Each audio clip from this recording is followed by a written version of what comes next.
To help us understand sampling distributions, let's consider a question like question one, where we want to know what proportion of BSN students are male.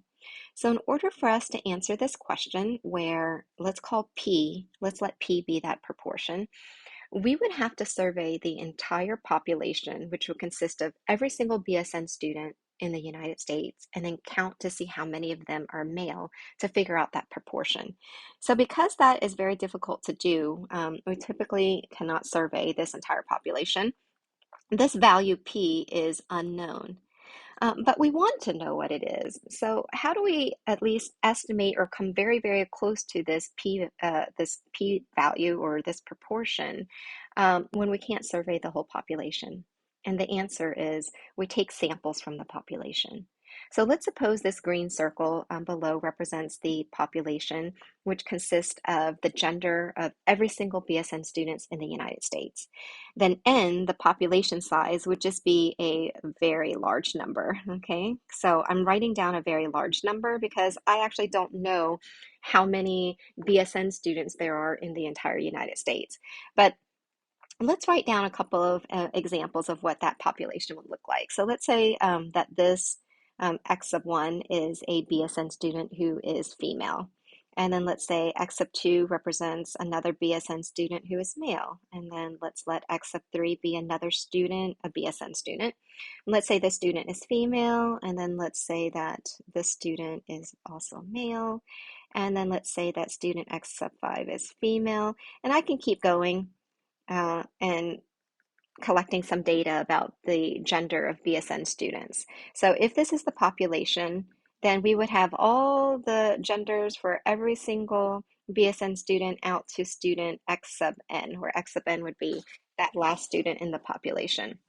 So again, we typically don't have this data, but what we can do is take samples from the population. So let's suppose I take a sample from the population. I'll call this sample 1, and I take a sample size 50. So I take a look at 50 BSN students, and let's say these students are JU students, okay? And then of those 50 students, I find out that, let's see, I'm making up some numbers here because I actually don't know how many students, BSN students are at JU. But let's suppose that 6 of them are male. So that gives us a sample proportion of 6 out of 50, which is approximately 0.12. So the sample proportion for this sample is 0.12. I can start plotting these sample proportions on this distribution on the right, so on this number line. And then I can repeat this process. So let's say I repeat my study and I take another random sample. So I'll call this sample 2, also of size 50. But let's say this time the sample proportion, so the proportion of students who are male, is only about 11%, so 0.11. And then I repeat this process. So you can take many, many samples from the population of the same size. All right, again, here I'm choosing n equals 50. And then we can calculate the sample proportion for each of these samples, and then we can record them. So let's say, for example, for sample 3, it just so happens that the sample proportion is also 0.12 again.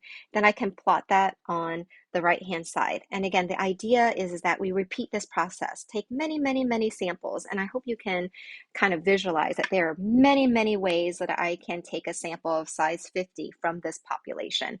And then once we get those samples and calculate those sample proportions, we can plot them.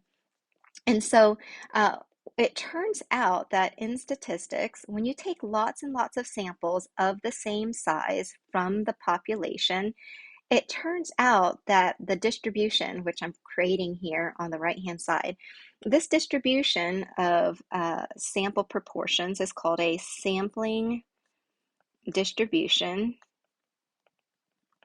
okay, of sample proportions. So I'll just use the notation p hat. It turns out that it is bell-shaped or normally distributed.